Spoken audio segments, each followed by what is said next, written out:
Bagaimanapun kondisinya, Umadu, madu murni. Lagi kurang sehat, Umadu, madu murni.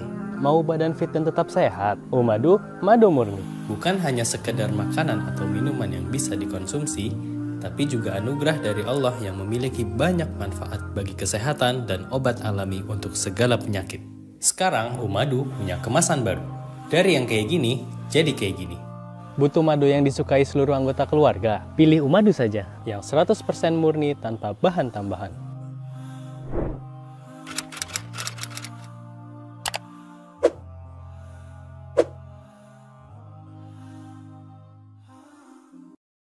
Berjalan sendiri bukanlah suatu hal yang mudah.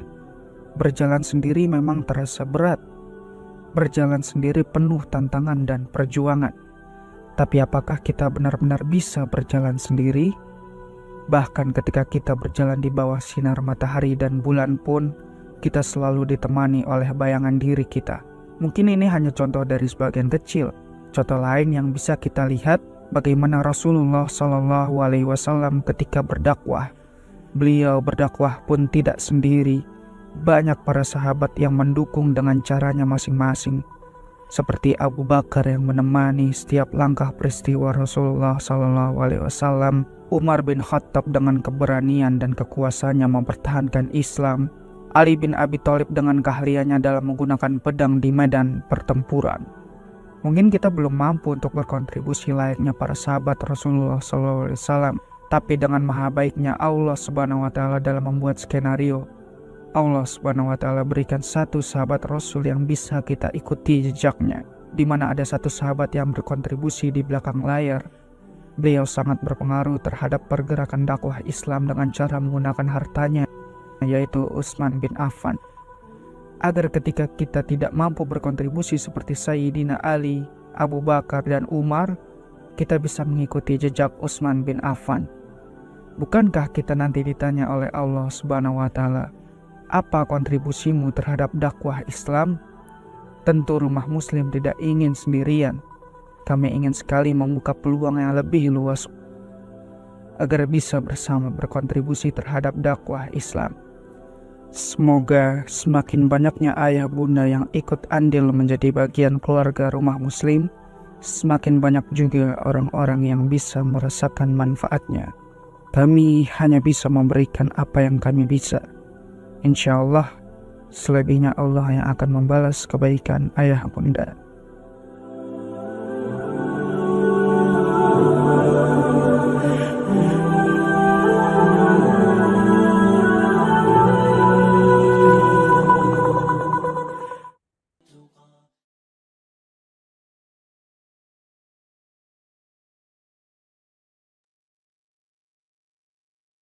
Bismillahirrahmanirrahim. Assalamualaikum warahmatullahi wabarakatuh.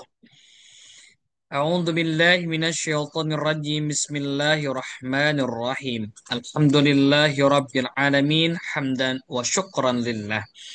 Amma ba'd. Bersyukur kepada Allah, seluruh keluarga besarku, rumah muslim dimanapun berada yang sama-sama dirahmati Allah Subhanahu wa Ta'ala. Alhamdulillah pada kesempatan pagi hari ini kita bisa kembali bergabung di program Quranic Fam Special Sayyidul Ayam. Dan Alhamdulillah pada kesempatan pagi hari ini spesial di momentum Sayyidul Ayam kita akan belajar terkait bagaimana sih transaksi harian yang bernilai riba. Nah, harus dipahami ini ya. Insya Allah kita akan langsung dibersamai oleh guru kami tercinta yaitu Al-Mukarram Ustadz Ahmad Zarkasi LC. Namun sebelum gurunda kita tentu banyak membicarakan terkait dengan transaksi yang lainnya. Insya Allah Abdul ngajak dulu nih kepada ayah bunda abang kakak semuanya untuk sama-sama bergabung di grup ataupun di ruang Zoom pada kesempatan pagi hari ini.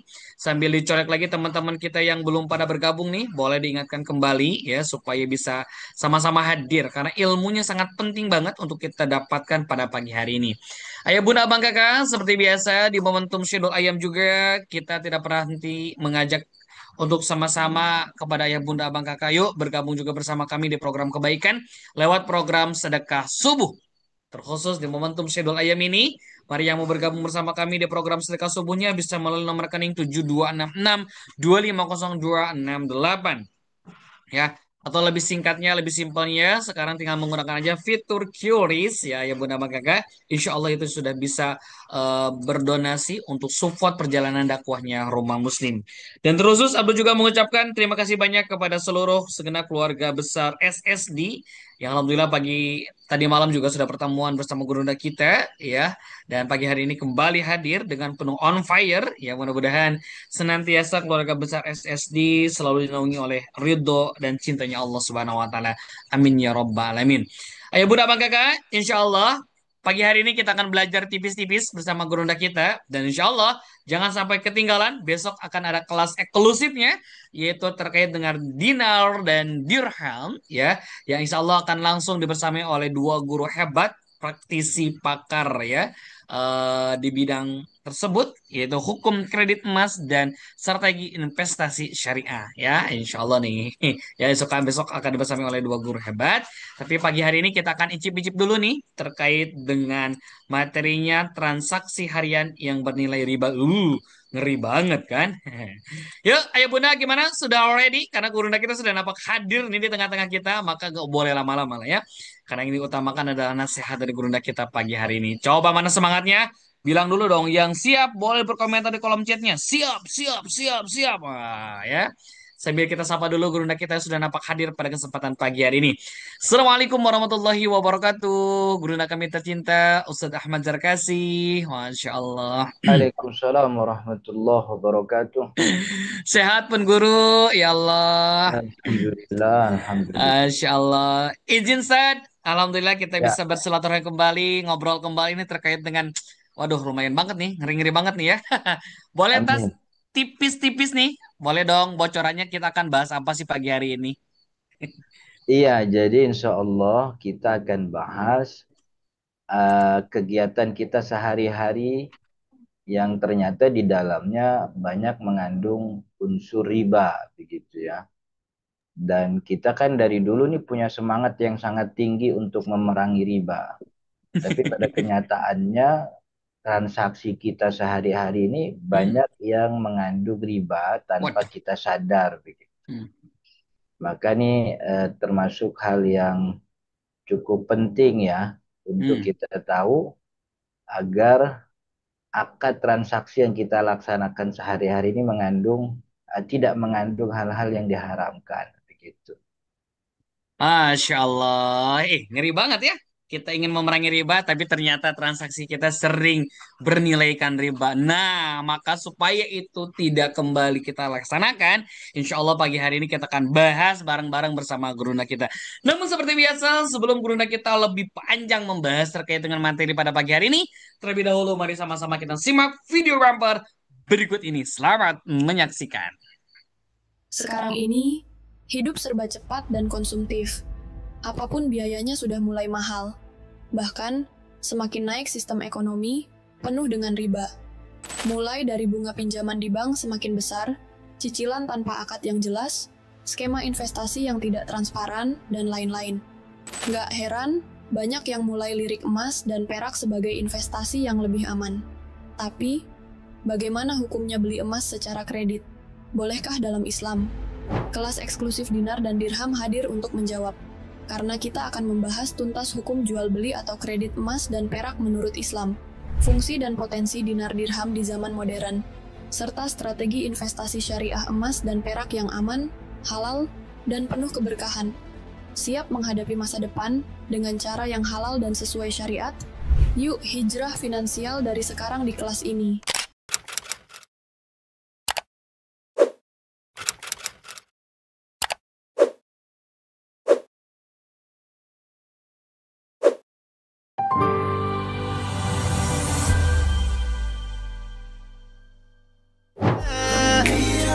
من الظلام إلى الضياء سألت حين رفعت يدي عن رحمة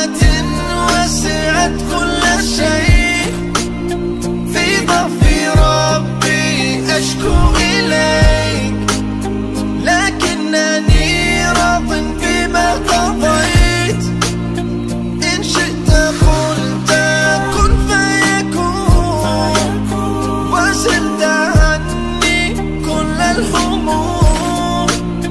أنت الكريم وأنت الرحيم، أنت السلام وأنت السميع.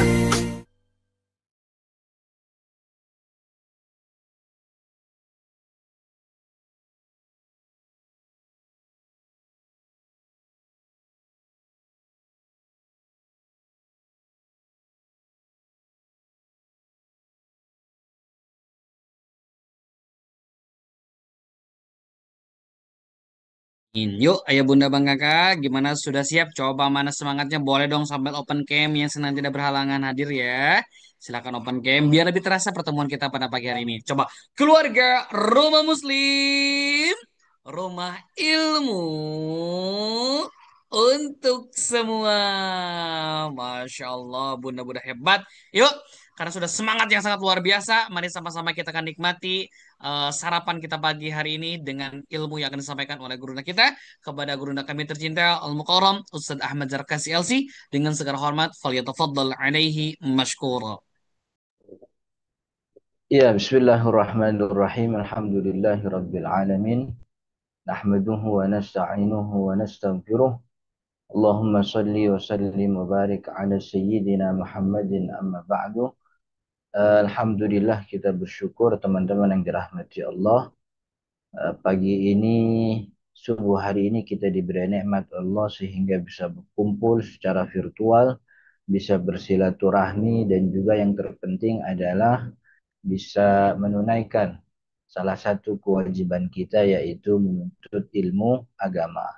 Mudah-mudahan kita berharap kepada Allah apa yang kita pelajari jadi ilmu yang bermanfaat sekaligus jadi tambahan amal ibadah kita di akhirat. Amin ya rabbal alamin. Hadirin teman-teman yang dirahmati Allah. Jadi apa namanya? Ini agak ngeri sebenarnya nih. Ini perut belum kena kopi, belum kena nasi udah ngomongin riba nih. Takutnya kaget ini dia pada ngomongin riba pagi-pagi gitu.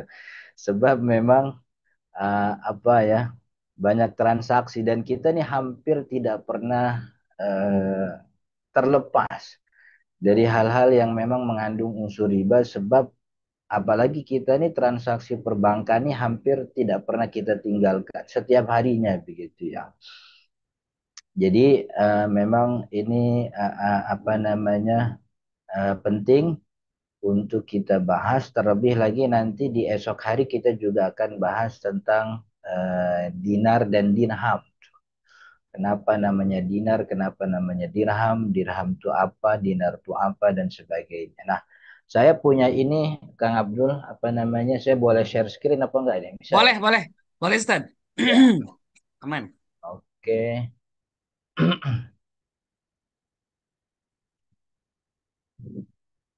Ah, jadi tentu kita mau mulai soal riba, keharaman riba. Jadi riba itu diharamkan oleh Allah dalam banyak ayatnya. Salah satunya ini, bahwa pelaku riba itu diperangi oleh Allah Subhanahu wa taala. Di dalam Al-Qur'an dikatakan Al-Baqarah, ya ayyuhalladzina amanu taqullaha wa dharu ma baqiya minar riba in kuntum mu'minin fa illam taf'alu fa'dhanu biharbin minallahi wa rasulih. Wahai orang-orang yang beriman, bertakwalah kepada Allah dan tinggalkanlah sisa riba jika kamu orang-orang yang beriman. Jadi memang riba itu hadirin termasuk transaksi yang paling digemari orang-orang jahiliyah sebelum syariat Islam datang. Bentuk riba jahiliyah dulu tuh modelnya minjemin orang aja. Jadi minjemin orang, kemudian mereka tuh mengambil keuntungan dari pinjaman tersebut. Makanya dulu ada istilah zidni anzirka. Zidni anzirka. Zidni itu artinya tambahin nilai utangnya, anzirka nanti ane tangguhin waktunya begitu. Jadi nilai tambah itulah keuntungan orang-orang jahiliyah. Dan itu terjadi marak sekali.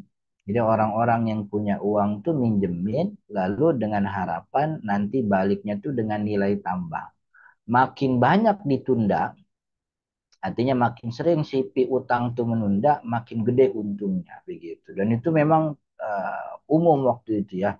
Bahkan ada beberapa kalangan dari keluarga Nabi Muhammad SAW, pamannya itu termasuk orang yang melakukan itu. Tapi kemudian turun ayat ini, Allah melarang seluruh praktek riba, bahkan yang tersisa. Artinya yang masih model begitu tuh tinggalkan semua. Fa lam taf'alu, kalau kalian tidak begitu. Sebab ini kan salah satu pintu masuknya perbudakan. Jadi teman-teman yang dirahmati Allah, salah satu pintu perbudakan itu selain peperangan. Jadi kalau kita perang nih, apa namanya nih, kapan waktu kalau misalnya kita perang sama Amerika misalnya begitu ya, yang laki kan perang nih lalu menang, maka perempuan dan anak-anak yang kalah dari musuh itu kan pilihannya dua gitu, mau dieksekusi apa mau jadi budak kan begitu. Nah biasanya orang-orang milih untuk dijadikan si lawannya tuh jadi budak, jadi anak-anak tuh kulit putih bule. Coba bayangin kita punya budak bule kan begitu. Lalu si Angelina Jolie jadi budak kita kan itu salah satu jalan perbudakan tuh perang. Nah, jalan perbudakan yang kedua tuh riba. Jadi ketika orang tuh tidak punya utang, kata si yang punya kata yang piutangnya nggak apa-apa dah. Nanti aja minggu depan. Cuman nilainya jadi segini ya gitu. Nanti minggu depan datang lagi. Gak usah, tenang aja minggu depan aja. Terus ditunda, ditunda, ditunda sampai tidak lagi dia punya harta. Satu-satunya harta yang dia punya tuh badannya.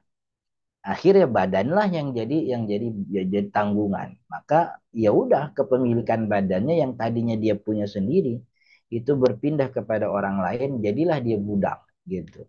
Makanya Allah Subhanahu wa taala sangat keras memerangi budak karena karena riba itu memerangi riba, sebab riba itu kan menentang kemuliaan yang Allah berikan kepada manusia. Manusia itu telah diberikan kemuliaan oleh Allah dan kemuliaan itu dihilangkan dengan perbudakan begitu. Walaupun secara zahir perbudakan kan hilang sekarang ya, tidak ada begitu. Tapi kalau kita lebih teliti lagi, model perbudakan slave itu kan di beberapa negara masih ada. Kalau di Indonesia sih perbudakannya nggak ke orang ya, tapi orang dibudakin sama kartu. Jadi tiap bulan ngempanin kartu doang begitu. Jadi intinya ini jalan perbudakan, maka ditutup oleh Allah Subhanahu wa taala dengan fa'dzanu biharbi. Bilangin orang-orang yang masih ngerjain riba, Allah perangi mereka begitu. Padahal kita ini hidup di dunia ini semua Allah yang ngasih. Kalau bukan karena rahmat Allah kan ya, tadi pagi kita bangun, tidur, semalam kita tidur. Lalu pagi tadi, subuh tadi kita bangun. Kira-kira kalau bukan Allah yang bukain mata kita, emang siapa yang bisa bukain mata kita? Kan begitu. Bisa aja kan dari malam tidur, pagi ini nggak kebuka-buka tuh mata. Kalau Allah mau kan. Gitu. Tapi karena rahmatnya Allah bikin mata kita kebuka. Makanya doa awal pertama kali bangun tidur, Alhamdulillahillah, kan begitu. Maha segala puji bagi Allah yang dengan rahmatnya dia bukain nih.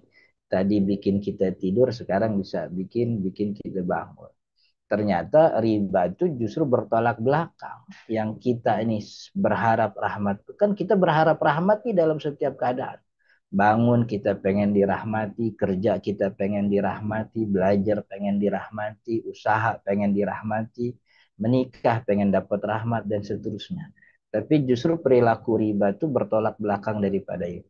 Allah tidak memberikan rahmat, tapi justru Allah tuh udah perang aja mau gue dah begitu kalau bahasanya, lu perang aja mau gue.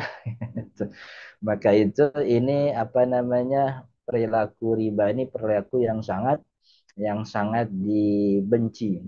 Nah, kemudian riba ini termasuk dosa yang menghancurkan. Jadi ada di dalam hadis Nabi Muhammad SAW yang mengatakan ijtanibu asab'al mubiqat. Jauhilah dari kalian 7 dosa yang menghancurkan. Menghancurkan itu maksudnya mencelakakan dia nanti di akhir. Jadi 7 dosa ini yang membuat dia sengsara. Yang pertama ada kesyirikan, yang kedua ada sihir, yang ketiga membunuh tanpa hak, yang keempat aklur riba, makan harta riba. Itu kan juga termasuk. Jadi orang-orang yang melakukan 7 hal ini di dunia, nanti di akhirat udah susah kemana-mana tuh gitu. Dulu syirik, udahnya syirik dia main sihir, udahnya main sihir dengan kekuasaannya dia bunuh orang. Tentu dia nggak langsung bunuh, tapi dia bikin kebijakan yang membuat orang tidak bisa mengakses kesehatan badannya. Misalnya akhirnya dia terbunuh. Dia bikin keputusan, dia bikin kebijakan yang menghalangi orang untuk mendapatkan keselamatan dan sebagainya, termasuk riba. Maka agar di dunianya baik, akhiratnya juga selamat, sebisa mungkin kita menghindari riba. Dan ini dilaknat oleh Nabi Shallallahu Alaihi Wasallam. La'ana Rasulullah Shallallahu Alaihi Wasallam, kata Sayyidina Jabir, akil riba. Allah melaknat yang makan riba, wa mukilahu, yang ngasihnya, wa katibahu, dan juga yang nulisnya, wa syahidai, dan juga dua saksinya, wa qalahum sawa. Mereka dikatakan oleh Nabi semuanya sama. Jadi kita ini kan berharap nanti di akhirat justru diselamatkan oleh Nabi, karena Nabi punya syafaat namanya asy-syafaatul uzma, kan ya. Dan itu justru tertolak sebab kita ini bukan golongan orang-orang yang diberikan syafaat, tapi malah sebalik. Kemudian ada lagi takhabbut. Takhabbut itu artinya kerasukan. Ini yang disebut oleh Allah setelah ayat yang pertama tadi. Alladzina ya'kuluna riba, orang-orang yang memakan harta riba, la yaqumuna. Mereka nanti bangkit di hari kiamat, illa kama yakumul ladzi yatakhabbathu syaitan, itu seperti orang yang kerasukan setan. Jadi kayak kerasukan setan, bagaimana sih orang kalau kerasukan gitu. Dzalika bi annahum qalu, dulu orang kayak gitu tuh kenapa bisa kerasukan dulu di dunianya, innamal bai'u mislu riba. Orang ini sering bilang riba kayak jual beli sama aja, begitu. Jadi dia menganggap riba dan jual beli ini sama aja. Itu itu yang padahal wa ahallallahu al-bai'a wa harrama riba. Padahal Allah menghalalkan jual beli dan Allah mengharamkan riba. Jadi ini salah satu dalil dari banyaknya dalil yang dijelaskan oleh ulama tentang haramnya riba. Nah, maka perlu kita teliti lebih dulu apa sih sebenarnya riba nih. Riba itu kalau secara bahasa itu dari kalimat roba yarbu, artinya bertambah begitu. Ini secara bahasa. Nah, kalau secara istilah maksudnya syar'i, makna syar'i daripada riba itu dijelaskan oleh banyak ulama. Ini salah satunya penjelasannya Imam Asy-Syirbini dalam kitabnya Mughni al-Muhtaj. Jadi aqdun ala iwadin makhsus ghairi ma'lumin tamathuli fi mi'yari syar'i halat al-aqdi aw ma'a ta'khirin fil badalaini aw ahadihima. Jadi kalau kita artikan dari penjelasan dua baris ini, kita artikan jadi bikin 3 poin. Pertama, riba itu akad atas transaksi tukar menukar tertentu. Jadi akad dalam muamalah itu kan ada akad tukar menukar yang kita sebut dengan istilah muawadhah, tapi ada akad namanya tabarru, akad donasi. Jadi tidak ada tukar menukar. Seperti orang bersedekah, ngasih hibah, ngasih hadiah. Itu bukan akad tukar menukar, bukan muawadhah. Jadi tidak masuk dalam kategori yang dikatakan sebagai riba. Jadi riba itu hanya pada transaksi tukar menukar. Akad muawadhah nanti kita jelasin. Tukar menukar tertentu aja. Jadi tukar menukar kan banyak. Sewa menyewa tuh tukar menukar. Kemudian utang piutang menukar. Jual beli juga tukar menukar. Kemudian apalagi yang tukar menukar. Macam-macam. Hal-hal yang jadi ada timbal balik begitu. Sedangkan akad tabarruk tidak ada di dalamnya riba. Sebab riba itu hanya pada akad tukar menukar tertentu saja. Nah, akadnya tersebut tidak sama jumlah nilainya. Artinya yang satu ngasih sekian, Cuman pihak yang satu ngasihnya tuh lebih atau bahkan kurang. Jadi pokoknya ini nggak sama nih. Seperti orang jual beli. Nanti yang satu ngasihnya sekian, tapi nilai yang diterima tuh tidak sama seperti nilai yang diberikan. Ntar kita jelasin. Atau nilai tambahnya ada pada penundaan. Salah satu atau kedua harta yang dipertukarkan. Nah, jadi ini definisi yang kalau kita urai jadi 3 poin. Pertama, transaksi tukar menukar tertentu. Jadi riba itu ada hanya pada 2 transaksi. Pertama, jual beli 6 barang ribawi. Ntar kita jelasin barang ribawinya yang mana. Jadi ada disebutkan oleh Nabi Muhammad SAW 6 barang yang kemudian disebut oleh ulama sebagai barang ribawi. Dan itu ada 6 hal.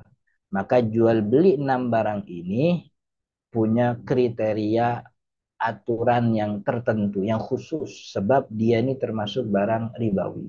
Gitu.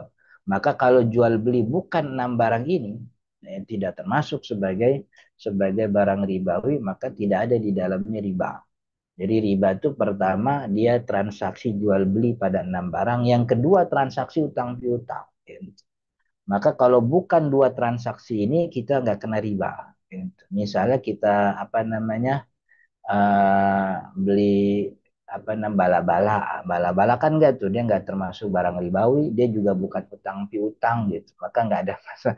Jadi nggak usah takut beli nasi uduk kan gitu. Kemudian apalagi banyak hal. Jadi riba tuh segmented aja. Cuman segmented ini kadang-kadang sering sering terjadi begitu. Jadi dia adanya pada ingat tuh. Jadi jangan semua hal ditanyain tuh riba apa enggak. Karena saya banyak ditanyain ketika orang beli. Ini kayak kurban sekarang nih gitu. Kayak kurban. Saat kita ngumpulin duit dari jamaah apa namanya kemudian kan uang jamaah ngumpulinya 3.800.000, 3.800.000, lalu kita beli sapi yang nilainya 20 juta sekian, itu kan ada kelebihan usaha, itu lebihnya riba apa enggak? Gitu. Jadi tidak setiap kelebihan itu dikatakan sebagai riba. Jadi riba hanya terjadi pada 2 transaksi. Pertama, jual beli 6 barang ribawi. Yang kedua, transaksi utang piutang. Kalau bukan 2 transaksi ini, aman daripada riba begitu. Nah, nilainya salah satunya lebih. Apa yang dimaksud nilai salah satunya bertambah begitu? Tidak sama. Salah satunya lebih atau salah satunya kurang. Seperti menukar uang 1 juta rupiah dengan 1.250.000 rupiah. Itu yang terjadi banyak di hari raya kemarin. Yang tukar receh di pinggir jalan dia. Jadi 1 juta kita punya, 1 juta yang dia punya dengan apa namanya nominal 2 ribuan misalnya atau 10 ribu misalnya, itu dia tidak memberikan kepada kita kecuali kalau kita mengeluarkan uang 1.250.000 gitu. Berarti kan sama-sama rupiah nih. Cuman kenapa kita ngeluarin 1.250.000 sedangkan dia 1 juta saja. Berarti kan ada nilai yang lebih, nggak sama. Nah, maka kelebihan itulah yang dikatakan riba begitu. Sebab uang itu termasuk barang ribawi. Yang kalau tukar menukar begitu harus ada kesamaan nilainya, tidak boleh lebih. Nah, nanti kita kasih solusinya bagaimana untuk kalau hari raya ya. Jadi ntar menjelang Idul Fitri, Kang Abdul undang saya lagi gitu, ngomongin bagaimana caranya terbebas dari. Kalau sekarang dibilangin takutnya lupa, gitu. Masih lama soalnya. Tapi itu salah satu contoh nilai yang tidak sama. Kemudian atau juga meminjam 100.000 lalu dikembalikan 100.000. Wah, nilainya tidak sama tuh. Kita minjamnya 100.000 lalu dibalikinnya 150.000. Dengan catatan itu disyaratkan pada saat akad. Kalau tidak disyaratkan tidak ada masalah. Saya minjem uang ke Kang Abdul 200.000 misalnya, tidak ada syarat. Nanti Ustaz balikinnya 2,5, nggak ada omongan begitu. Jadi murni pinjam saja. Lalu setelah datang harinya saya balikinnya 200.000, saya tambahin 50.000. Kalau tambahan itu tidak disyaratkan pada akad, nggak ada masalah. Saya sebagai orang yang berterima kasih karena dulu sudah dibantu, maka 50.000 ini sebagai tanda terima kasih. Itu bukan riba. Sebab memang begitu Nabi SAW menganjurin kita. Kalau dapat bantuan, maka kembalikan dengan nilai lebih gitu sebagai bentuk transaksi. Yang jadi riba tuh kalau disyaratin. Kata Kang Abdul, Ustadz boleh minjem sama saya 1 juta, tapi nanti balikin tanggal sekian 1.500.000. Nah, itu disyaratkan. Baik itu disyaratkan dari si orang yang piutang, yang kreditur, atau disyaratkan dari si debitur. Kan debitur nih untuk mengharapkan belas kasih dia bilang, Kang Abdul minjem, aneh lagi butuh begini-begini, nanti aneh balikinnya lebih. Nah, itu juga sama. Itu nilai tambahnya tidak mesti dari si kreditur.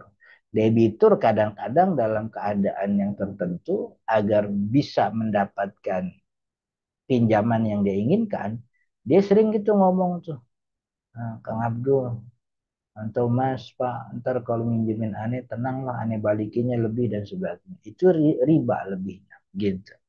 Gitu ya. Jadi ini maksudnya transaksi utang piutang yang ada nilai-nilai tambahnya. Atau juga nilai tambahnya terjadi karena penundaan bayar, seperti mensyaratkan tambahan nilai beberapa persen dari hutang jika menunda bayar. Yang biasa kita sebut sekarang dengan istilah bank keliling gitu ya, renten itu. Apa namanya, lintah darat. Jadi mereka tuh minjemin begitu baik memang motifnya, tapi di balik itu ada ular tuh yang menggigit kan gitu. Nggak apa, pakai aja pakai. Cuman ntar bayarnya tanggal sekian. Kalau lewat nambah 5% gitu. Nanti kalau nggak bayar lagi tanggal sekian 5%. Begitu. Ini jadi sampai pada kondisi orang tuh punya utang, bunganya, nilai tambahnya itu lebih gede daripada bunga, daripada pokok hutangnya itu. Dan itu riba. Makanya dalam syariat Islam itu Bapak Ibu yang dirahmati Allah, kita punya solusi sebenarnya. Ada yang namanya mudorobah. Kalau dalam bahasa kita mudorobah itu artinya modalin, gitu. Karena ulama kita tuh, syariat kita meletakkan utang piutang tuh pada kotak tolong menolong.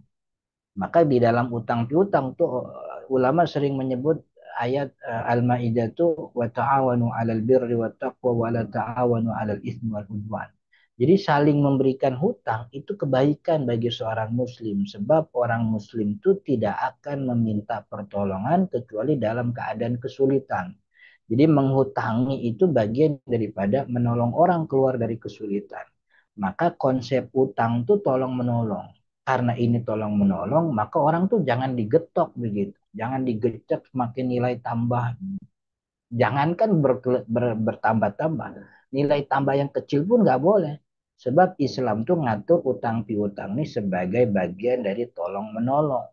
Kalau mau ngambil untung, jangan ngutangin. Ngambil untung namanya modalin. Itu mudorobah. Tanya si piutang, emang ngutang mau apa sih? Mau buat modal. Modal apa? Mau usaha. Kalau gitu saya modalin. Tapi konsepnya ini jangan ngutang.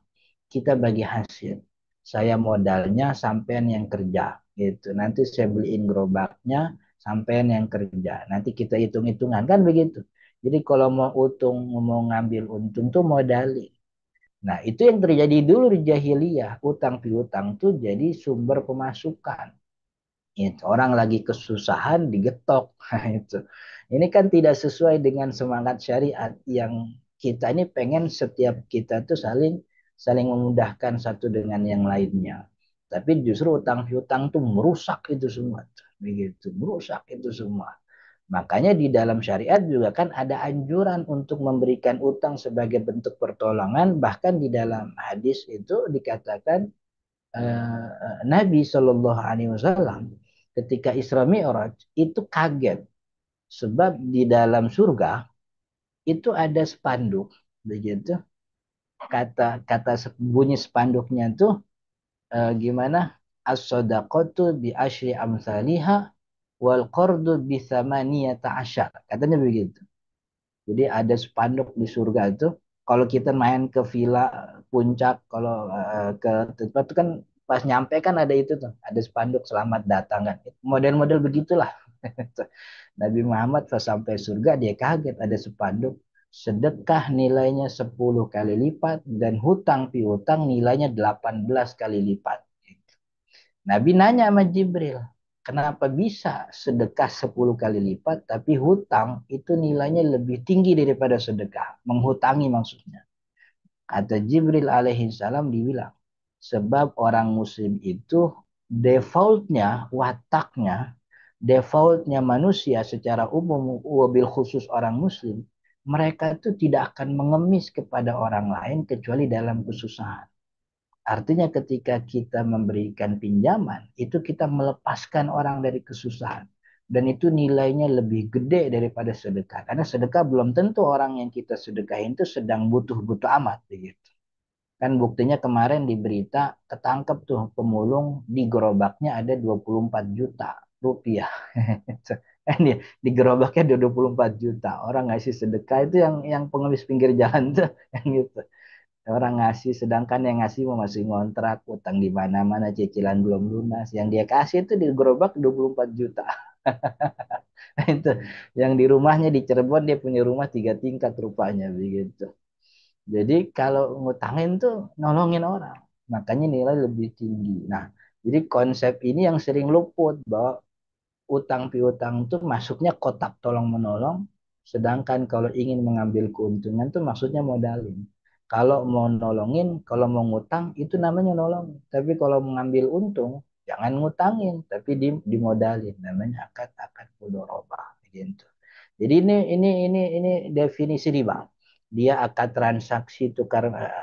atas transaksi tukar menukar tertentu. Dan tadi ada jual beli, 6 barang ribawi.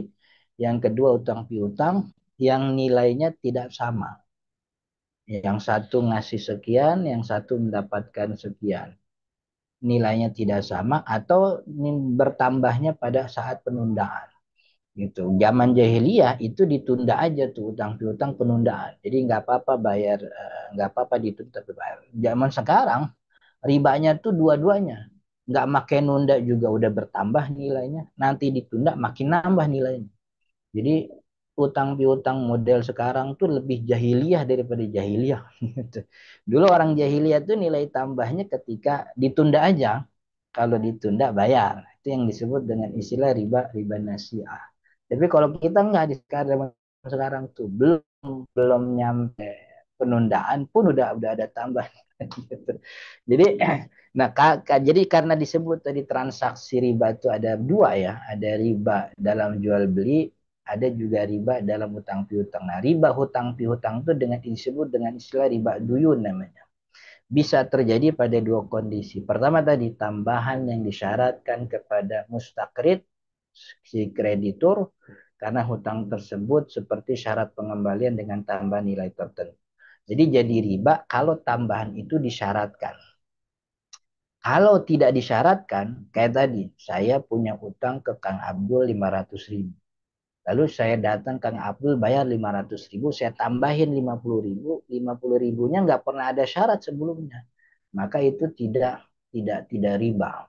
Sebab 50.000 itu sebagai bentuk terima kasih. Dan atau juga tambahan yang bukan karena hutang. Jadi contoh begini nih. Eh, saya ngutang ke Kang Abdul. Saya punya anak mau hajatan nyunatin.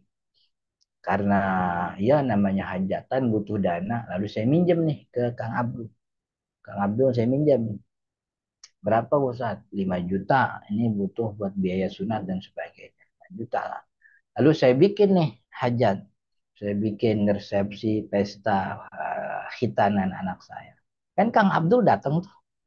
Abdul datang. Dan karena Kang Abdul misalnya dia ini tetangga, biasanya kan di masyarakat kita kalau tetangga-tetangga sohibul hajat itu dapat seragam kan ya, batik tuh, gitu.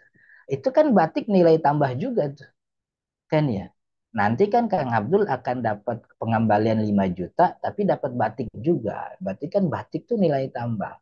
Udahnya gitu Kang Abdul makan juga tuh di hajatan saya. Kan nilai tambah juga tuh. Berarti nanti dia dapat 5 juta plus makan pagi siang sore dengan batiknya. Nah, tapi nilai tambah apa namanya dapat batik atau mungkin dapat amplop nanti sebagai terima kasih kita tuh Sohibul Hajat kan gitu, sebagai tuan rumah saya berterima kasih pada tetangga-tetangga, lalu dikasihlah amplop secukupnya yang isinya mungkin 50.000 ada 100.000 saya berikan begitu.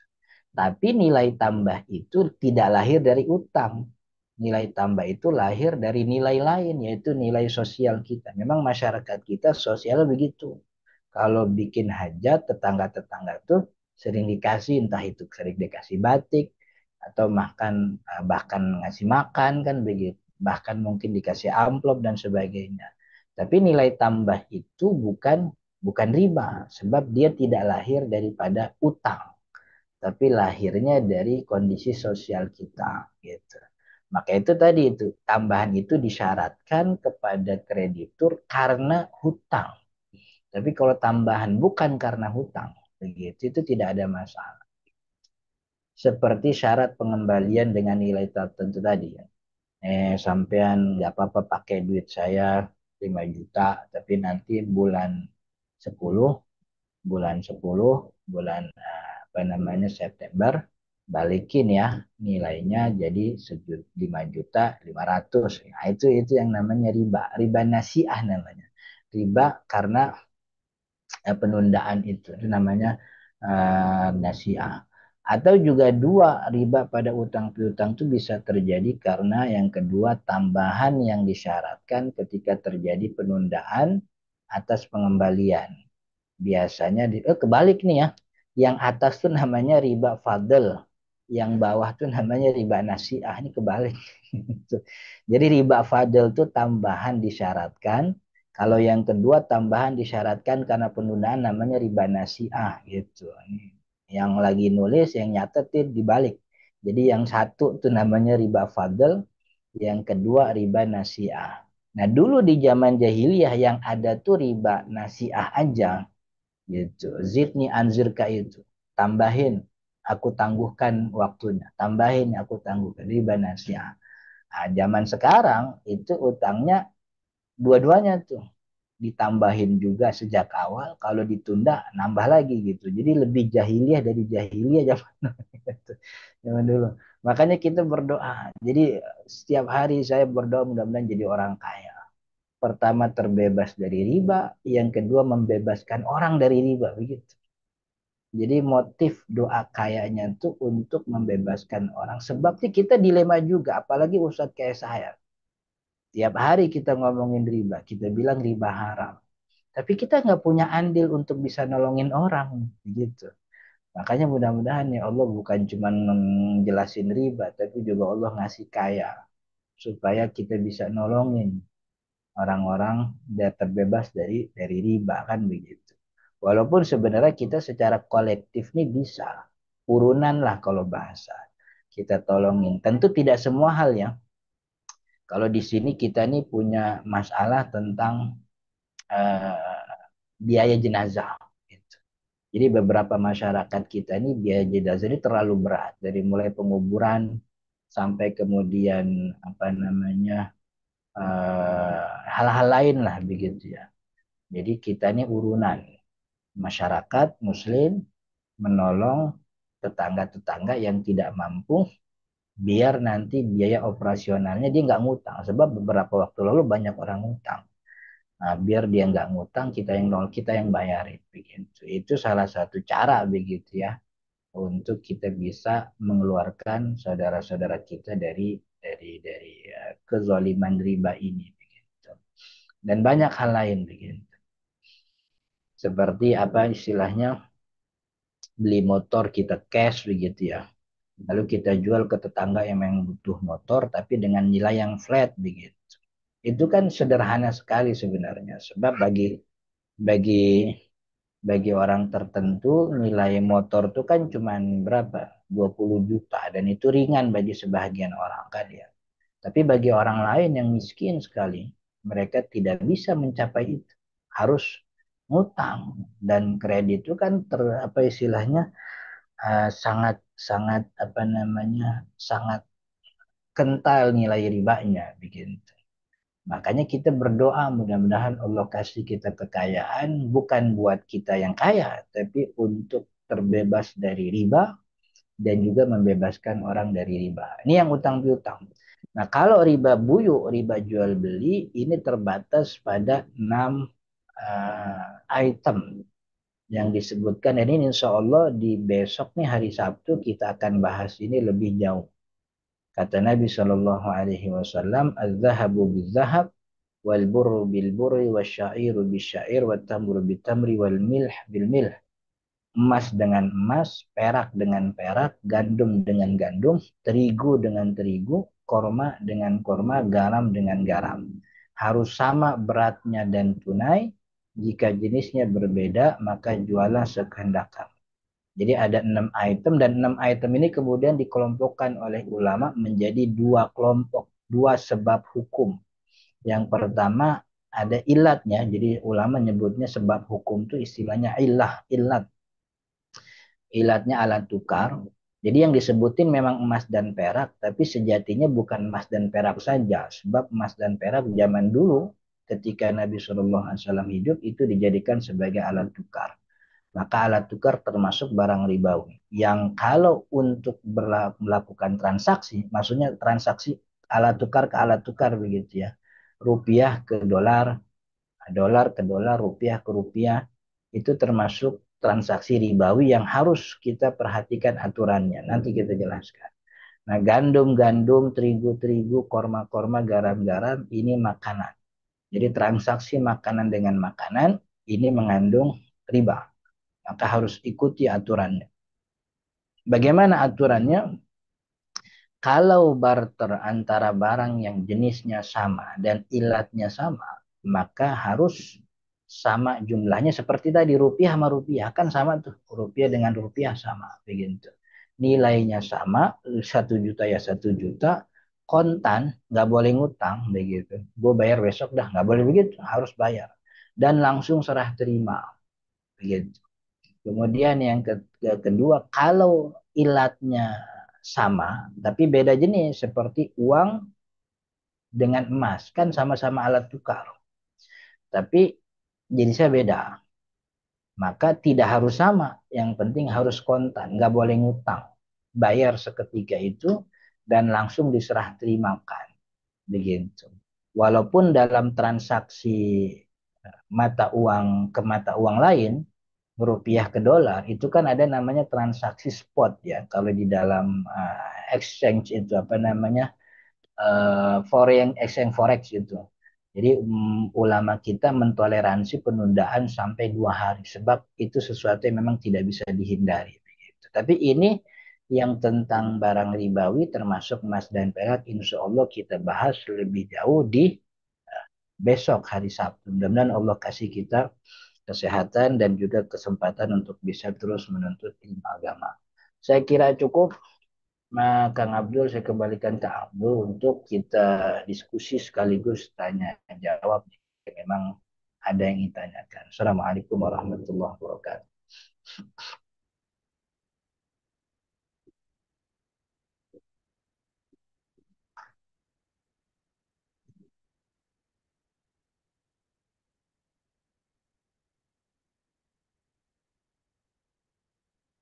Mana Kang Abdulnya? Siap, Ustadz. Masya Allah. Tabarakallah nih, ilmunya dahsyat banget ya Bunda Bang Kakak. Wah, ya. Maka insya Allah, supaya lebih berkembang pembahasan kita pada pagi hari ini ngeri banget ya. Banyak yang nggak terasa ternyata, oh ini teh transaksinya riba ternyata ya. Insya Allah lebih paham ya Bunda Bang Kakak ya. Nah, sekarang kita akan buka sesi tanya jawab ayah bunda abang kakak semuanya. Silakan yang mau bertanya, boleh menggunakan fitur raise hand. Masya Allah sudah banyak nih. Boleh yang pertama dari Pak Yus Pejaten. Boleh Pak Yus Pejaten book open mic-nya. Apa nih pagi ini yang mau ditanyain? Mangga Pak Yus. Ya, Assalamualaikum Pak Ustadz. Assalamualaikum warahmatullahi Assalamualaikum wabarakatuh. warahmatullahi wabarakatuh. Kalau misalkan pedagang ini, pedagang kan itu bisa nuker-nuker uang nih Pak Ustadz nih, misalkan buat kembalian. Nah, eh, misalkan eh, saya mau kembaliin orang, eh, apa? Misalkan uangnya 50.000 dari customer, terus kita nggak punya kembalian nih, terus pinjam ke pedagang sebelah gitu, pinjam dulu dah, ini mau nukerin tapi pinjam dulu dah 10.000 misalnya gitu. Nyatanya mau nukerin tapi ngambilnya cuma segitu dulu gitu. Itu termasuk riba nggak so? Itu soalnya kan nggak langsung tunai gitu Ustaz, nggak langsung 50 kembalinya 50, tapi cuma pinjam sebentar doang gitu. Itu gimana itu Ustaz? Iya, kalau seperti itu kan namanya bukan tukar menukar, itu namanya utang. Jadi kita Hmm. berhutang kepada saudara kita, teman kita nilai tersebut. Kalau namanya utang piutang, ya berarti kondisinya hukumnya berlaku hukum hutang piutang, bukan hukum tukar menukar begitu. Hmm.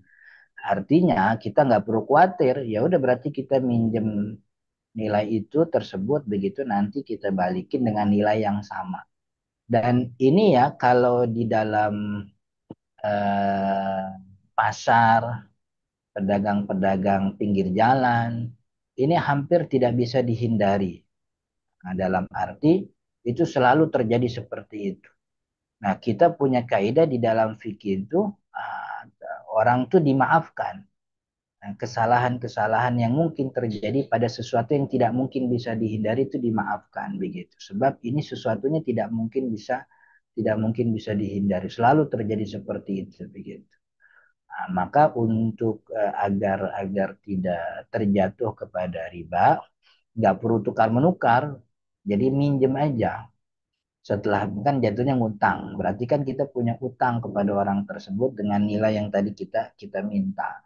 Jadi ya udah kita balikin gitu. Sebab kalau tukar menukar sampai kemudian ini kita udah ngasih 50.000 kita, sedangkan dia cuman ngasihnya 20.000 dua lembar, berarti kan kurang 10.000 tuh, ada tukar. Berarti kan ketika akad ada nilai lebih kan gitu. Bahkan sampai kemudian besok hari baru dibalikin. Nah, itu kan jadi masalah. Sebab dari awal tukar menukar. Tapi kalau dari awal ngutang, minjem. Gitu, bilang aja. Gue minjem 20.000 selembar. Gitu. Berarti kan ngutang tuh. Kalau ngutang kan sampai besok mah nggak apa-apa. Sampai 2 hari lagi juga nggak apa-apa. Nanti pas dibalikin, yang penting dibaliknya sama 20.000. Gitu. Jadi untuk menghindari apa namanya tadi pedagang-pedagang itu tidak perlu tukar menukar tapi minjem aja gitu, ngutang aja. Jadi ketika itu nanti dibalikin dengan nilai yang sama begitu. Oke. Oke, Masya Allah. Terima kasih ya. Awas nih, jangan sampai lupa ya. Karena nggak terasa ya transaksi bersama teman-teman di sesama usaha ya. Boleh berikutnya kepada Bunda Seriati dari Kembang Janggut. Boleh Bunda Seriati, open mic-nya. Makasih Kang Abdul. Siap. Assalamualaikum warahmatullahi wabarakatuh, Ustadz. Assalamualaikum warahmatullahi. Yang mau saya tanyakan Ustadz gini, dalam usaha kami di sini tuh kan kami rata-rata perkebunan sawit Ustadz. Jadi itu ada istilah pengepulan sawit kan Ustadz. Dan salah satu usaha saya adalah mengepul sawit Ustadz. Nah, dalam usaha itu biasanya para pekebun kami itu kan ada yang minjam uang, Ustadz. Minjam uang untuk kebutuhan sehari-hari atau mungkin berobat. Terus ada yang minta dibelikan pupuk. Jadi kita yang bayar pupuknya ke juragan pupuk, terus dia ngutang sama kita. Terus pembayarannya disetor lewat panen-panen sawit dia setiap bulan. Kita Ah, potong. Sepertinya kalau diamatin secara pengamatan saya itu seperti riba ya Ustadz ya. Karena kan sepertinya kita memberi hutangan itu ada syaratnya kan Ustadz. Jual sawitnya harus sama kita gitu loh. Tapi saya bingung iya. mikirnya tuh gini. Jadi saya sering protes dengan suami saya, itu riba loh kalau dipikir-pikir, saya bilang gitu. Tapi bilang suami saya, masa kita ngasih dia pinjaman, terus dia boleh sebebasnya menjual sawit sama pengepul yang lain? Kan nggak enak di dia, nggak enak di Hmm, kita hmm, gitu kan hmm. Ustadz. Nah, salah satu itu pertanyaan itu pertanyaan saya yang pertama Ya, Ustadz. Terus yang kedua, masalah emas Ustadz. Emas itu kan kalau yang kita beli di toko emas, oke lah kita artinya ada uang langsung ada barang. Tapi kan ada beberapa emas yang kayak Ewa Gold, terus kayak dinar, itu kan ya, pembelanjaannya di digital. pusat Ustadz. Kita transfer dulu, nanti baru barang dikirim. Itu kira-kira masuk riba tidak Ustadz? Ya, Saya kira itu Ustadz. Makasih. Assalamualaikum warahmatullahi wabarakatuh. Assalamualaikum warahmatullahi wabarakatuh. Jadi yang pertama, ini masalah yang disebut sama ulama dengan istilah bay'ataini fi bay'atin wahidah. Gitu. Jadi dua transaksi dalam satu akad. Jadi si kreditur memberikan ente ngutang amane ane kasih. Cuman nanti jual sawitnya mana begitu. Jadi ada dua transaksi dalam satu satu akad itu nama ulama nyebutnya itu. Jadi transaksi yang disyaratkan gitu. Dalam pandangan ulama, memang dua transaksi dalam satu akad ini diperdebatkan sebab modelnya banyak, begitu. Modelnya banyak.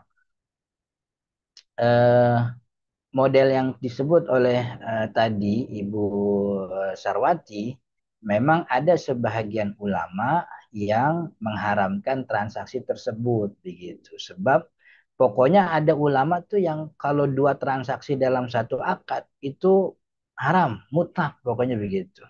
Nah, tapi kalau ulama yang lain atau beberapa ulama kontemporer itu merinci apakah dua transaksi ini saling terikat, begitu. Maksudnya apa namanya transaksi yang satu mempengaruhi transaksi yang lain. Misalnya begini,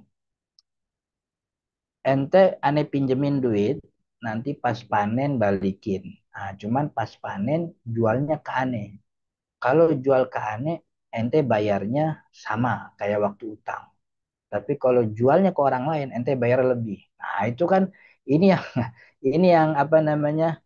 Kalau diurai ternyata di dalamnya ada riba begitu. Jadi ulama ke beberapanya artinya tidak semua ulama dua transaksi dalam satu akad itu tidak diharamkan secara mutlak asal keduanya tuh tidak saling mempengaruhi satu yang lain begitu.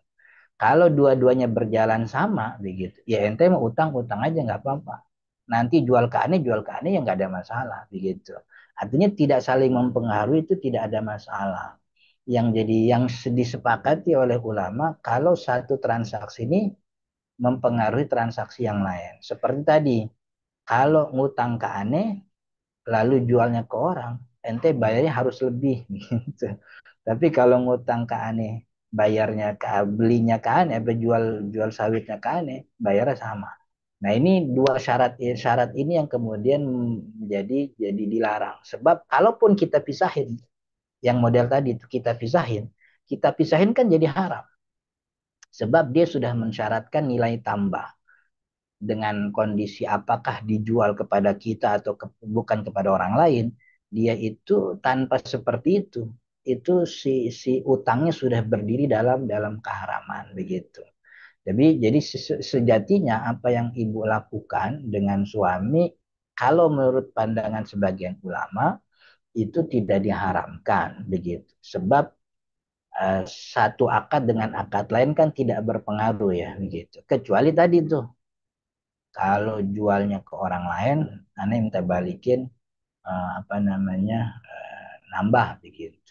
Gitu. Jadi sebenarnya tidak ada masalah apa yang dilakukan oleh ibu sebab dua akad dalam satu transaksi yang disepakati haram itu bukan model begitu.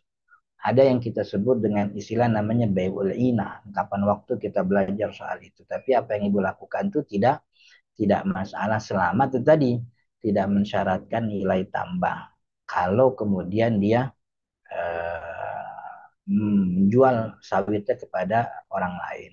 Jadi yang harus sekarang ibu lakukan yaitu memperbaiki niat bahwa meminjamkan uang untuk para petani sawit itu membeli pupuk dan sebagainya diniatkan sebagai bentuk tolong menolong begitu.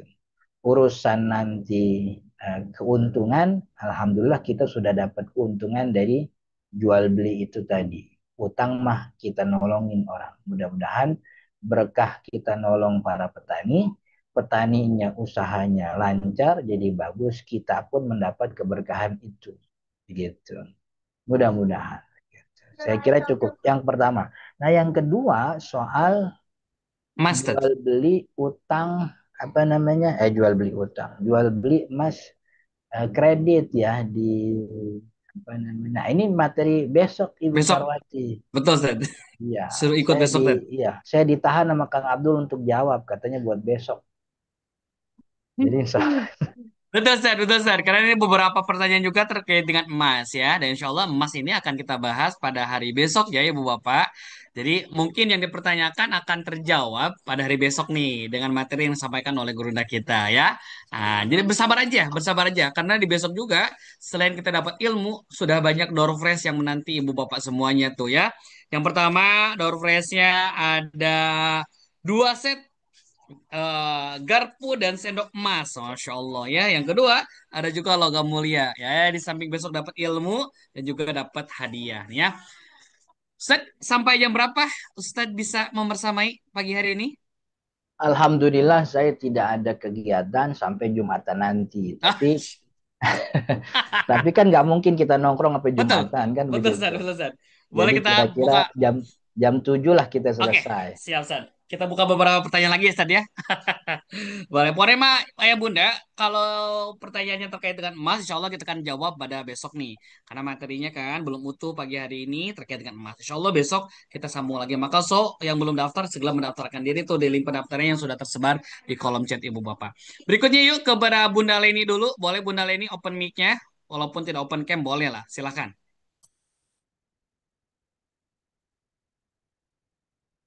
Bunda Leni, silakan open mic-nya. Oke. Assalamualaikum warahmatullahi wabarakatuh. Assalamualaikum Afwan, warahmatullahi wabarakatuh. Afwan Ustadz off cam karena lagi ada uzur, juga Ya, lagi nggak enak badan juga. Saya mau tanya masalah money changer. Jadi kita yang tinggal di luar Indonesia itu kan sering, itu memang mutlak ya, mesti tidak bisa dihindarkan transaksi money changer. Nah, kadang-kadang karena alasan ekonomis, kita melakukan tukar menukar uang itu secara konvensional. Artinya lewat mahasiswa atau sesama WNI. Nah, karena lebih murah ya, artinya poin daripada yang money changer yang resmi itu lebih tinggi poinnya, gitu. Jadi kita memilih antar teman. Apakah itu juga ada ribanya? Kemudian yang kedua, masalah just tip. Just tip ini kan kita jual barang belum ada, Ustaz. Jadi tapi kita kita apa, reklam itu apa ya? Mereklamkan, reklam bahasa Indonesia apa ya? Meng, apa, apa namanya? Mengumumkan itu kan lewat foto-foto dari toko-toko yang misalkan ini ya, ada yang jualan ini, misalkan coklat lah, coklat Dubai kayak gitu kan. Barang itu kan belum ada. ya, Tapi kan betul. kita jual dihitung dari harga lira ya kan, saya di Turki lira kemudian dirupiahkan plus ongkos kirim plus margin kita, apakah itu juga ada unsur ribanya? Ya, Terus nah itu sementara itu sih Ustaz. Jazakallah khair. iya Ibu Leni. Pertama soal tukar menukar uang, mata uang dari rupiah ataukah lain. Ini kan berarti ada dua alat tukar yang berbeda, karena yang satu rupiah, yang satu lira atau euro atau apa. Nah, alat tukar yang berbeda itu, alat tukar secara umum dia barang ribawi. Maka jual belinya harus mengikuti aturan barang ribawi. Yang pertama, tidak boleh ngutang. Jadi kita terima uang rupiahnya, kita bayar dengan lira. Walaupun nilainya kan nggak sama, kan rupiahnya kan bisa berjuta-juta, liranya mungkin cuma 10 atau berapa. Jadi yang penting tidak boleh ngutang gitu. Artinya langsung cash bayar. Yang kedua harus serah terima langsung, tidak boleh apa namanya, tidak boleh ditunda begitu. Walaupun kata sebagian ulama penundaan itu dibolehkan untuk alasan yang tidak bisa dihindari begitu. Ya seperti apa namanya, seperti apa namanya sih, uangnya misalnya ada di lemari yang harus untuk ngambilnya tuh mungkin butuh beberapa jam. Jadi kan tuh penundaan yang tidak bisa dihindari. Tapi pada intinya kalau tukar menukar mata uang, baik dimanapun itu, mau di counter resmi atau dengan orang sesama teman, yang penting pertama tidak boleh ngutang, harus bayar. Yang kedua tidak boleh ditunda serah terimanya, harus langsung, kalau bahasa kitabnya tuh ya dan biyadin, hand to hand langsung gitu. Jadi nggak ada masalah kalau kita langsung nuker ke mahasiswa atau orang teman begitu. Nah yang kedua nih soal jual just tip ya. Ini sebenarnya just tip sama online mirip-mirip. Jadi dia jual tuh bukan barang tapi brosurnya duluan tuh yang dia jual tuh. Jadi iklan, spesifikasi barang begitu. Bahwa nanti barangnya tuh ini, mereknya ini, spesifikasinya begini, begitu. Nah, orang yang jual barang mendapatkan uang lebih dulu, tapi barang kemudian yang dia sajikan hanya sifat-sifat barangnya tersebut, itu dalam syariat namanya bai' salam. Dan itu sah-sah saja, boleh, tidak ada masalah. Yang penting barang yang kemudian diberikan sesuai dengan spesifikasi yang dulu dia promokan di awal akad gitu. Di awal akad dia bilang, "Ane mau ke Turki, Ane mau ke Amerika, Ane mau ke Thailand nih, Ane mau jual barang ini. Nanti yang dibeli di Amerika, barangnya ini, spesifik gini." Itu yang diiklankan. Lalu dia terima uang karena orang beli. Itu namanya bai' salam. Bayar dulu, barang belakangan. Syaratnya apa? Syaratnya yang penting barang yang diberikan harus sesuai dengan apa yang dia gambarkan begitu. Jadi ketika datang hari apa namanya, hari dia sampai ke Indonesia atau hari di mana dia harus memberikan barang, barang itu harus sesuai dengan spesifikasi yang dulu dia berikan. Itu namanya bai' salam. Baik salam dalam syariat Islam tuh boleh, sah-sah saja begitu. Dan itu dulu terjadi di zaman Nabi Shallallahu Alaihi Wasallam ketika para petani kurma itu nggak punya modal begitu. Lalu dia yang jual, petani ini bilang, "Sampean kalau mau beli kurma bayar sekarang aja begitu. Nanti kurmanya pas sudah panen." Gitu. Nabi Muhammad ngelihat kan begitu praktek ini. Begini udah biasa Nabi setelah Nabi Muhammad hijrah gitu dari Mekah ke Madinah, biasa Nabi kita begini gitu. Kata Nabi, kalau gitu nggak apa-apa, cuman apa yang kita omongin sekarang nih, bahwa kita nih petani kurmanya kurma ini gedenya segini, nanti manis, pokoknya sifat-sifat yang ente beri itu harus sesuai dengan nanti yang diberikan gitu. Jadi tidak ada masalah kalau kita jual beli duit dulu kita kasih, kemudian barang belakangan, itu namanya bai' salam. Jadi teman-teman yang punya apa namanya, mungkin sekarang tuh punya usaha apa just tip begitu ya.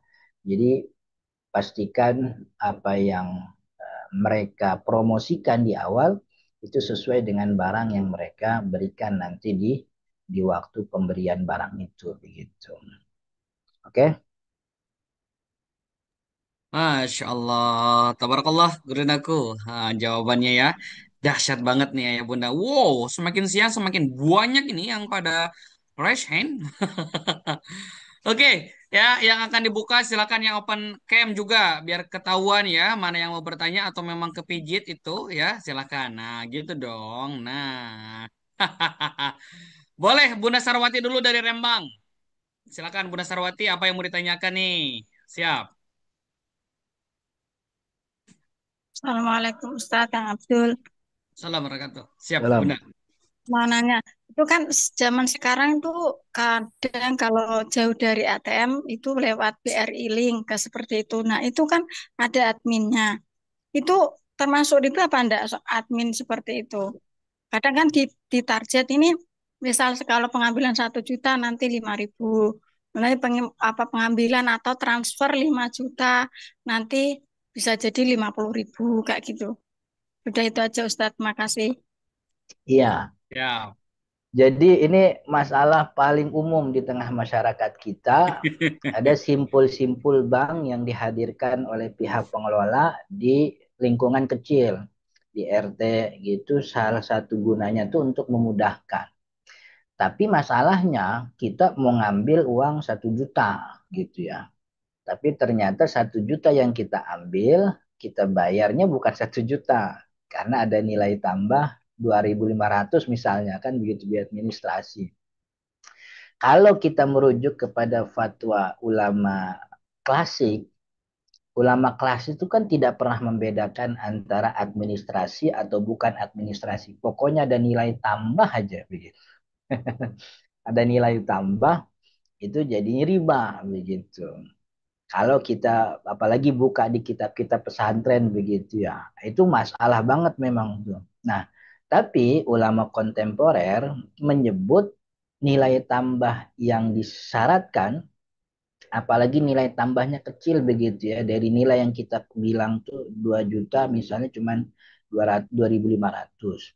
Itu disebutnya dengan istilah ujroh. Ujroh itu apa ya kalau bahasa Indonesia? Ini sebenarnya eh, apa sih kalau bahasa kitanya tuh? Buruhan ya, San. Jujur itu upah, San. Iya upah. Enggak maksudnya ini adalah adjustment. Adjustment tuh kalau Indonesia apa sih? Jasa.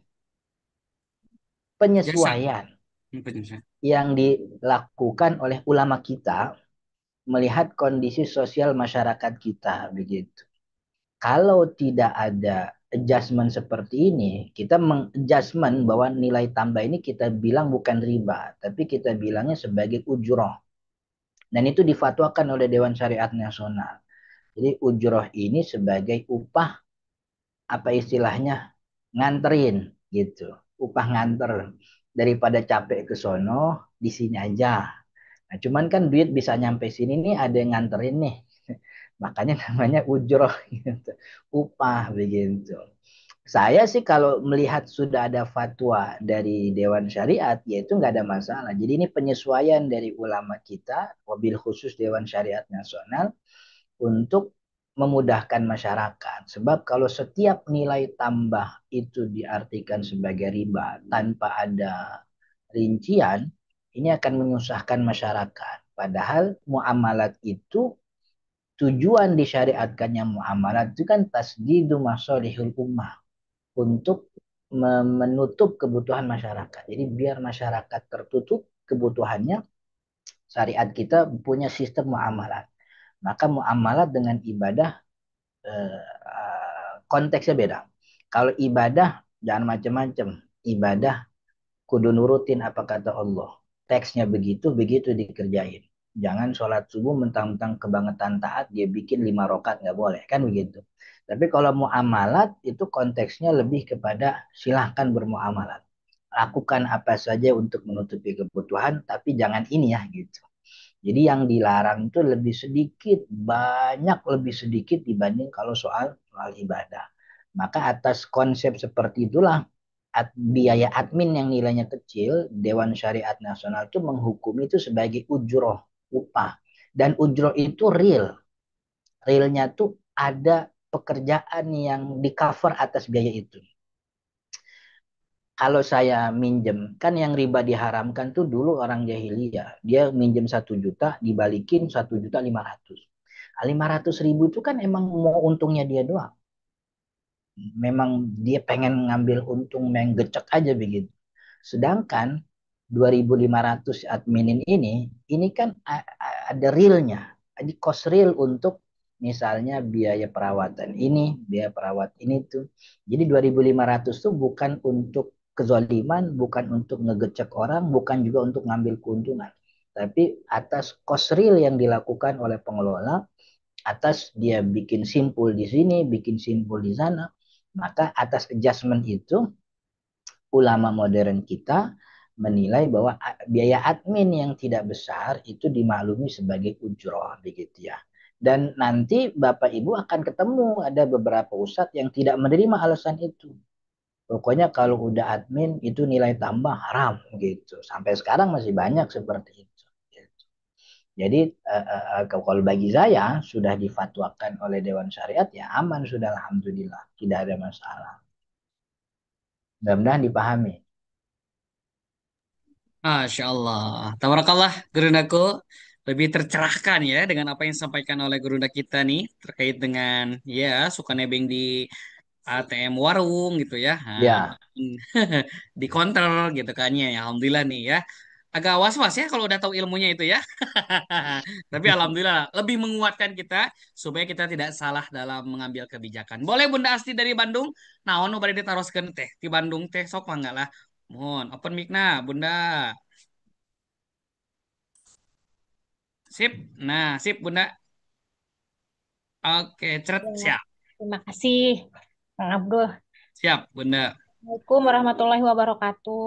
Waalaikumsalam warahmatullahi wabarakatuh. Pak Ustadz izin bertanya, barusan menyimak pertanyaan sebelumnya. Sebenarnya sih ini agak-agak mirip pertanyaannya dengan yang pertanyaan sebelumnya. Namun ini terkait dengan barang. Yang ingin saya tanyakan, apakah misal nih ada beberapa orang atau teman-teman juga seperti itu karena bingung, terus saya juga termasuk sama. Misal nih kita ingin membeli suatu barang. Nah, satu barang itu eh, dikreditkan gitu. Jadi misal harganya tuh 12 juta untuk 1 tahun misal.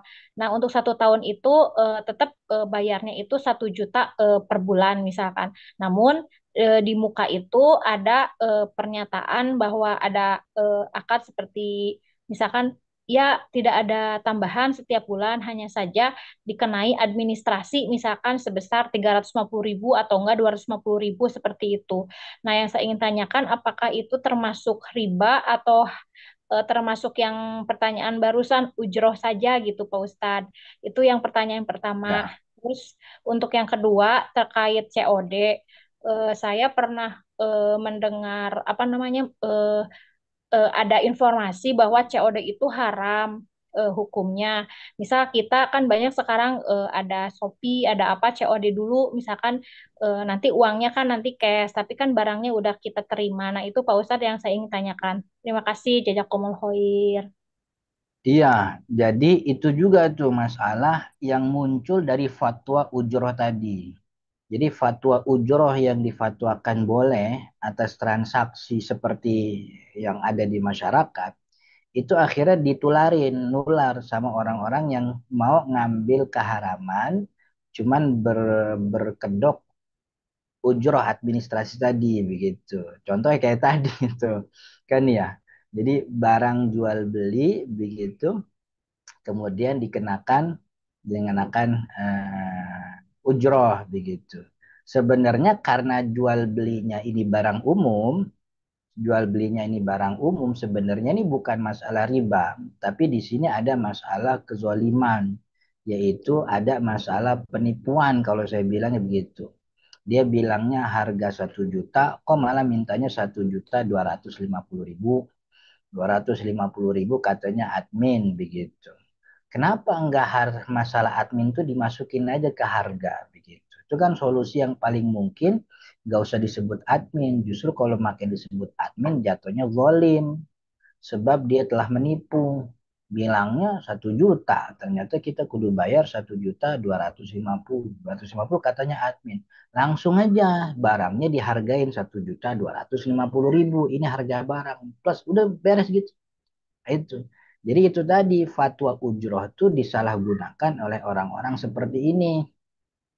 Jadi menganggap biaya tambah daripada nilai barang itu dikatakan sebagai ujroh.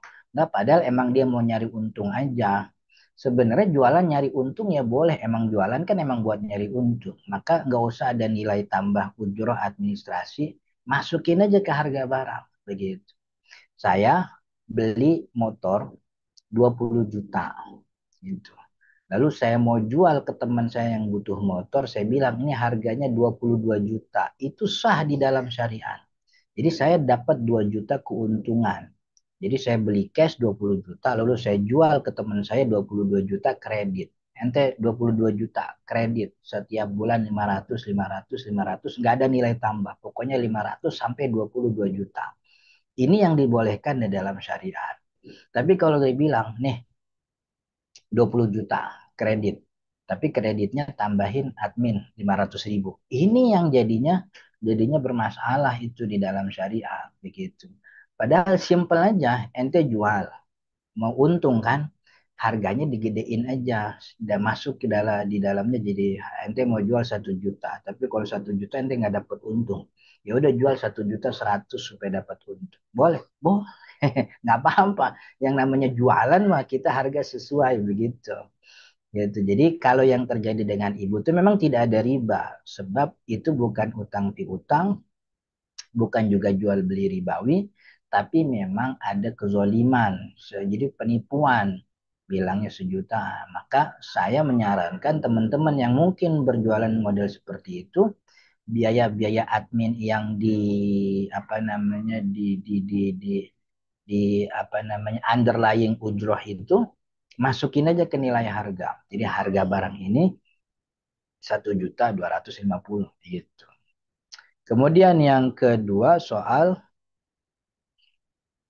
yang kedua apa ya? Apa satu doang tadi ya? Yang COD Pak Ustadz. Oh iya, COD nggak tahu ya. Saya nilainya nggak ada masalah. Saya nggak tahu apa nilai keharamannya, tidak ada masalah. Kan COD itu sistemnya dua orang yang berjanji untuk melakukan akad. Lalu sampailah dia pada hari akad. Nah, apakah janji itu termasuk bagian dari akad jual beli atau tidak begitu? Ya, internet saya bermasalah nggak? Gambar saya bermasalah atau suara saya bermasalah? Aman, Bagus ya. San, aman. Aman, Oke. San. Jadi janji itu apakah termasuk dari akad atau tidak? Kalau akad kan berarti dia akad untuk barang yang belum ada dengan uang yang belum ada. Nah, ini jadi haram, namanya beul kali bil kali namanya. Jadi saya jual barang gitu. Kata yang beli, ya udah kita sepakat nih jual beli, tapi bayar entar gitu. Nah, ini kata ulama diharamkan sebab dia melakukan akad, artinya sepakat pada akad yang barangnya kagak ada, yang duitnya juga belum ada gitu. Tapi kalau yang terjadi ketika itu adalah janji gitu, janji nih, ntar aneh bawa barangnya besok. Ya udah besok aneh siapin duitnya. Itu kan perjanjian tuh. Kalau perjanjian kan bukan akad, jadi tidak ada masalah.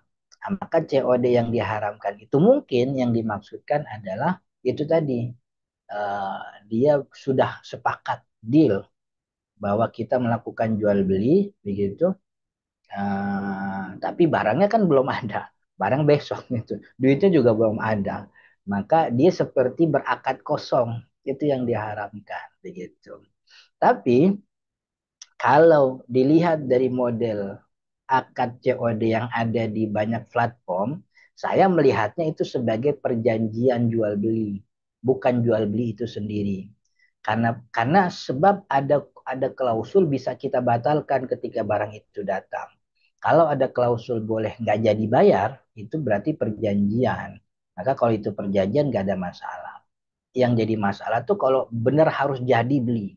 Nah, itu yang diharamkan. Jadi dia transaksi pada barang yang nggak ada dengan uang yang tidak ada, transaksi kosong namanya. Tapi kalau ada klausul boleh nggak jadi, berarti itu perjanjian. Perjanjian jual beli itu kayak kita sama teman. Itu. Gue denger lu mau jual mobil, besok bawa dah, gue lihat, ntar gue sekalian siapin duitnya. Janji tuh ketemu tuh. Gitu. Kan jadi mirip COD itu ya. Cuman memang dengan apa istilahnya dibangun dengan konsep yang berbeda. Itu salah satunya keluasan syariat Islam, bahwa satu bentuk transaksi itu bisa diteliti dengan banyak pendekatan untuk mendekati kehalalan begitu. Maka untuk bisa dikatakan ini halal, ini haruslah perjanjian. Nah, apa salah satu bentuk perjanjian itu bisa kagak jadi ketika hari hanya datang. gitu. Tapi kalau itu harus beli, nah itu yang jadi masalah begitu. Oke. Masya Allah, siap guru Naku. Beh, ini inginnya sih memang masih panjang ya. Walaupun Ustaz Pi sampai sampai mau menjelang Jumatan, tapi kayaknya yang lainnya juga sedang beraktivitasnya. Maka ilmunya diterapin dulu nih, gitu kan ya. Ya, insya Allah ya. Banyak sekali manfaat yang pagi hari ini terkait dengan transaksi ya. Dan ini yang sering kita rasakan di keseharian kita, Ibu Bapak semuanya ya. Tuh, ada lagi. Tad, gimana kalau transaksi GoFood baik yang pakai GoPay ataupun tunai ya itu Tad? Gimana tuh Tad? Iya, GoFood yang tunai, kalau GoFood tunai kan nggak ada masalah ya. Hmm, Jadi dia itu nitip nitip beli. beli Jadi ya. orang itu nitip ke driver untuk beli. Nanti makanannya datang dia dia bayar begitu. Itu nggak ada masalah. Nah, yang bayar make GoPay ini sebahagian ulama menilai ada dua transaksi dalam satu transaksi. Nah, dua transaksi maksudnya pertama dia beli sekaligus dia nitip begitu. Cuman saya kan tadi kita bilang di awal tuh dua transaksi dalam satu transaksi selama salah satunya tidak mempengaruhi yang lain, artinya nggak ada hubungan, ya jual beli, ini mah upah tambahan buat si driver, itu tidak ada masalah begitu. Bahkan kalaupun kemudian si platform memberikan diskon, itu juga tidak ada masalah gitu. Jadi tidak ada masalah sebab jual beli kita memang melakukan jual beli ternyata si penjual dalam hal ini platform memberikan keringanan ya itu mah kan urusan dia kayak saya nih jualan nih saya jualan panci seragam sekolah misalnya seragamnya harga 50.000 gitu eh Kang Abdul datang nyari seragam juga saya bilang kalau Kang Abdul mah 30.000 gitu. Kenapa di korting? Kang Abdul kan teman dekat. Kang Abdul langganan gitu. Jadi kayak Hmm. begitu. Jadi harga itu tergantung pada si penjual. Dia mau jual berapa. Si pembelinya sepakat, sepakat begitu. Nah, jadi buat saya kalau masalah GoFood, baik itu dia pakai GoPay, yang kemudian dia dapat keringanan, atau dia pakai cash, itu tidak ada masalah begitu. Yang masalah tuh kalau bayarnya pakai GoPay Later atau Pay Later. Itu namanya dia ngutang. Sedangkan ketika bayar nanti di awal atau di akhir bulan, dia misalnya nih tagihan pay letternya belanjanya 1 juta. Ternyata kan dia harus bayar 1 juta sekian ratus ribu tambahannya. Nah, itu yang jadi problem gitu. Maka hindari yang pay letter itu harus dijauhkan. Oke. Siap guru Naku. Masya Allah, semakin terbuka aja nih. Boleh, siap. Ada yang request Ustaz? Pengen tanya jawab aja. Cina nanti ke depannya Bapak muamalah. Insya Allah ya Ustaz ya. Karena waktunya Insya juga Allah. gak cukup ya. Ini setengah jam itu ngobrol aja nih ya tanya jawab. Bah, yang resen masih hampir 10-an. Ayo Bunda Abang Kakak tenang saja ya. Gak usah khawatir ya. Itulah serunya kalau ngaji sama pakarnya ya. Terbedah semuanya ya. Tidak hanya sekedar logika ro'yu, tapi insya Allah dengan dalil dan hadis dan juga keterangan para ulama. Alhamdulillah. Lila. Maka yang belum menemukan Alhamdulillah. jawabannya, jangan lupa besok ikuti juga kelas eksklusifnya terkait dengan dinar dan dirham ya. Sebagai solusi kita di akhir zaman gitu kan ya. Dan bagaimana sih hukum kredit emas dan strategi investasi syariah. Dan hari ini sudah booming banget ya. Investasi, investasi, investasi. Dan insya Allah besok akan temukan jawabannya bersama guna kita kembali. Itu Ustadz Ahmad Zarkasi LC yang akan membersamai kita di hari yang pertama. Di hari yang keduanya, insya Allah akan dibersamai oleh Ustadz Muslim Al-Fatih. Dan tentu tidak hanya dapat ilmu, besok juga akan ada giveaway. Tentu logam mulia yang sudah disiapkan dari para donatur ya, yang siap berbagi kebahagiaan dengan ibu bapak semuanya. Plus juga ada garpu dan sendok emas. Nih, penasaran banget sih Abdul ya. Sendok dan garpu emas gitu Bunda Fitri, Bunda Yurista. Pokoknya mah sayang banget kalau nggak ikut ya. Sayang banget deh ya. Ini ilmunya mahal banget ya. Maka yuk ikutlah segera daftar tuh di link pendaftaran yang sudah tersebar di kolom chat ya Bunda. Karena nggak tahu nih apakah akan ada lagi atau enggak kelasnya ya. Ini eksklusif loh Bunda 2 hari ya. Dibedah langsung bersama pakarnya. Masya Allah. Ustaz Ahmad Zarkasi, terima kasih banyak nih atas ilmu yang luar biasa pagi hari ini. Boleh dong Ustadz closing statement dulu nih untuk pagi hari ini sambil menunggu di Iya, hari esok kembali akan belajar sama Ustadz nih. iya, Kang Abdul, closing statementnya itu apa namanya, eh, apa namanya, cukup cukup merasa cukup dengan apa yang kita dicukupkan. Ketika kita tidak merasa cukup dengan apa yang kita dicukupkan oleh Allah, kita tidak akan pernah merasa cukup terus-terusan gitu. Jadi bersyukur dengan apa yang kita punya, belanja sewajarnya, dan jangan menginginkan barang yang memang kita tidak sanggup untuk memilikinya gitu.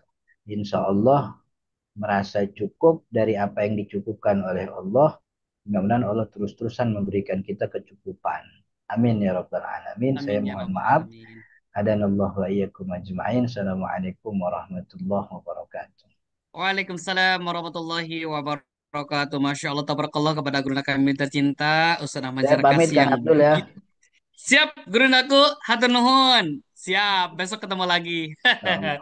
Ya Bunda, Bang Kakak, terima kasih banyak juga nih atas responsif, atas antusias. Mohon maaf yang belum terjawab hari ini. Insya Allah besok kita akan ketemu kembali ya bersama Ustadz Zarkasi. Maka yuk silakan besok hadir kembali dengan suasana yang bahagia selalu lah.